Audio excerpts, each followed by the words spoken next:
Well, for some reaction to what we just heard, we are now joined by the bureau chiefs. Robert Fife is the Ottawa bureau chief for the Globe and Mail, Tonda MacCharles, the Ottawa bureau chief for the Toronto Star, and Joël-Denis Bellavance, the Ottawa bureau chief for La Presse. Hello to the three of you. Hello, Michael. Thanks for having us. So listen, let's begin with what you just heard from Premier Furey there. Discouraged that the deputy White House chiefs of staff basically said that when Donald Trump talks about Canada being the 51st state, he's not joking. That reiterates, thank you for the report last week, Tonda, that from the leaked mic, the hot mic moment of the Prime Minister saying the exact same thing, which makes me wonder, Bob, how successful can any of these missions, these charm offensives be to the United States if the White House does not respect the sovereignty of this country? Well, look, I don't think this was a successful mission by the premiers to the White House. They had to line up like tourists, waiting an hour to get through the security, which you and I have, all of us have done when we've gone there as reporters. And who did he meet? The Deputy Chief of Staff for Legislative Affairs and the White House personnel. I mean, this is a joke. Far better for the premiers to get on Fox News, where the president actually listens to all the time, and where the voting base is, to make the case, which is something that Doug Ford has actually done quite a bit of, and credit to him for that. I think what we missed as journalists was the real story, which is Dominic LeBlanc, our finance minister, meeting with the Commerce Secretary, Howard Lutnick, where presumably some real substantive issues were raised with them in terms of these enormous threats of tariffs that are coming down the pipe. So it was good on them that they went to Washington. That's fine.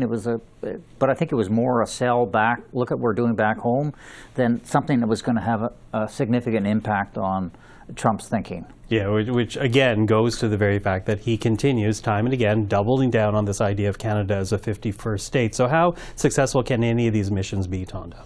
Look, it depends on what outreach they're doing beyond their attempts to reach the White House. I think to Bob's point about, going on Fox News, well, actually, maybe these premiers would have been more effective had they met with, the Republican lawmakers from the states that do actual business with their respective provinces. And I think that's the kind of flood the zone effort that is called for now.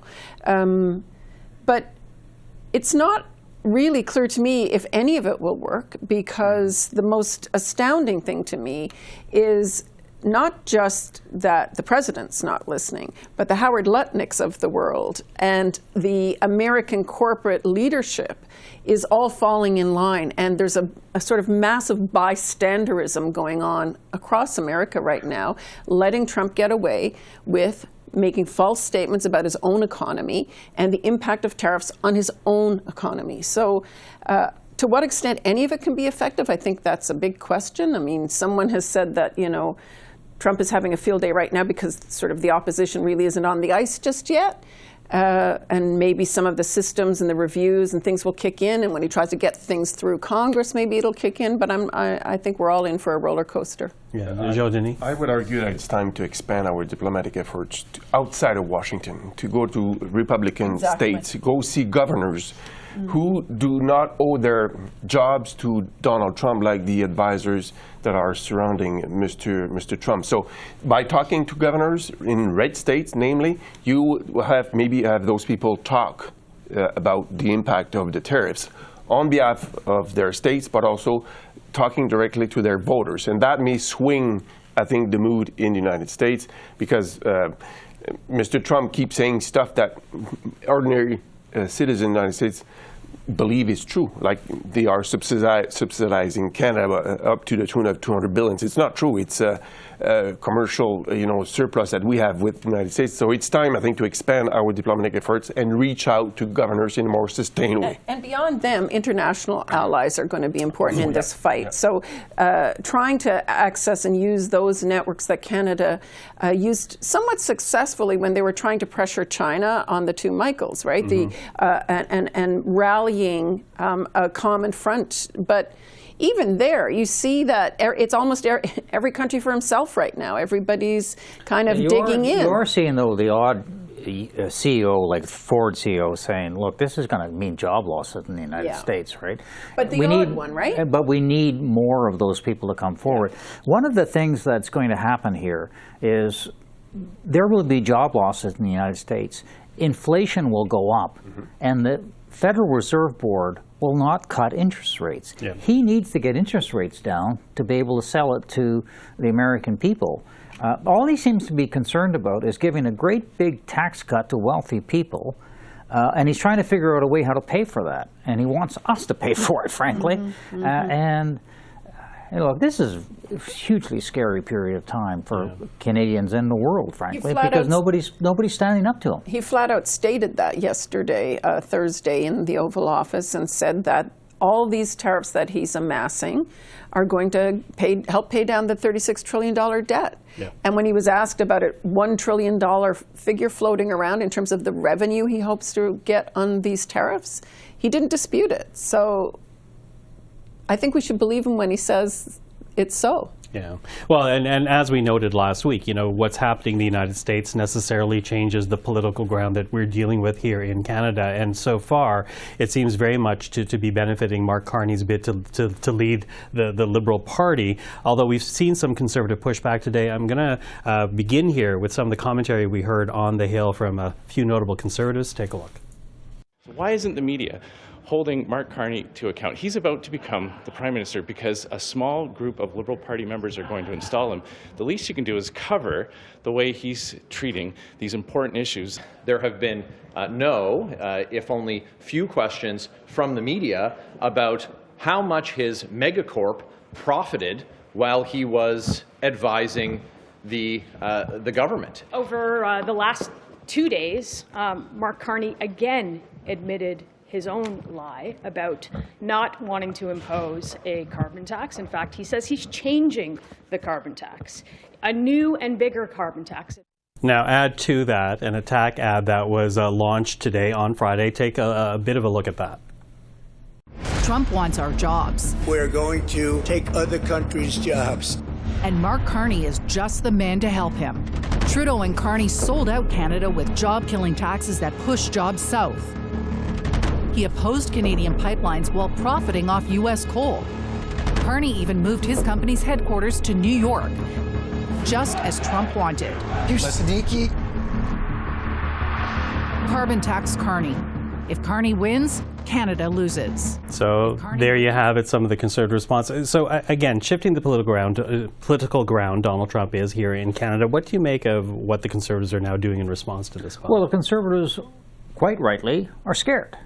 They thought that they were going to win the next election campaign on the rejection of the Trudeau Liberals, and now all of a sudden Donald Trump has changed the whole dynamics. And he in steps Mark Carney, who's clearly going to win the Liberal leadership, somebody with impressive credentials. He handled the financial crisis in 2008 here in Canada as the Bank of Canada governor. He handled the Brexit question in the United States as in the UK as the Bank of Canada, Bank of England governor. And polls are showing a narrowing of the race, so they're going to go after him. And we saw that today in the Conservative caucus, where mostly they never talked to journalists, so at least 3 of them did. But it was all attacking Carney as an elitist, out of touch with working Canadians. Why aren't you journalists doing a better job of going after him? All of that sort of stuff. They have to be very, very concerned about him. And these attack ads have just come out now. They are really worried because they were sort of saving those attack ads for after the leadership vote. Now they're pushing them out the door because they're very concerned, rightly so, that Mr. Carney is probably going to call a snap election soon after he becomes Prime Minister. Yeah, well, and he did say in Vancouver this week that it is a possibility of dropping a writ sometime mid-March. But, Tonda, it does create this question about who is best to take on Donald Trump, and that seems to show that Conservatives are worried that Canadians are concluding it's Mark Carney. Canadians, I think the Conservatives are looking at the polls, seeing that Canadians are weighing other alternatives other than Mr. Poilievre. And, it's not just one poll now. We've had a series of polls over the last 10 days that have shown significant movement. And the significant movement is not just because Justin Trudeau is gone and because Trump has amped up his 51st state threats. I think it's also that they also perceive the carbon tax election and just inflation lines no longer apply to this situation, and they're looking for what's the antidote to Trump? Will Carney be the one? Perhaps. I think the Conservatives are trying to get out in front of something that looks like a wave right now. But they're not wrong in some respects. Here's where they're not wrong. Mark Carney has yet to answer substantively a lot of questions on his platform. Why? Because he's running a peekaboo campaign. He's running a classic front-runner bubble campaign. His campaign is full of gatekeepers. The media doesn't have much access to him. When they do, it's a few questions, limited. He's not doing daily press conferences anywhere in this country. Yesterday, he did a housing announcement in Vancouver and released no detail on it. So they're not wrong. He's not being tested. It would be to the Liberals' advantage were he to be tested every day in scrums, because when he gets into an election campaign, it's a whole other kettle of fish. Yeah, and to that, he's not been tested in the House, where he would be part of a constant debate. Last word to you, Joël-Denis. The sense that I get from the comments from the Conservative Party is that they're 2 weeks behind the reality, the political reality that we are facing in Canada. They're still fighting the old battles. They need to pivot to the current situation. And what is the situation? Donald Trump is a real threat to Canada. Canadians are scared. How are you going to reassure us, and are you going to defend our interests?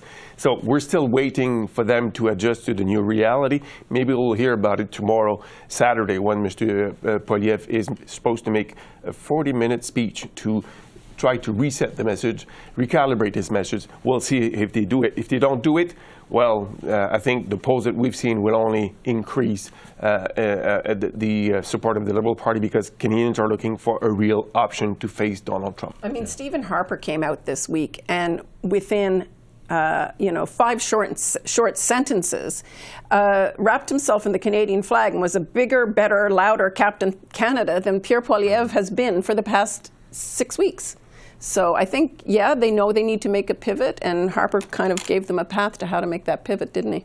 Okay. Well, as you say, we're actually going to speak to David Coletto about another round of polling numbers in just a second. But for this, Bob, Tonda, Joël-Denis, always thank you. Have a good weekend, guys. You too.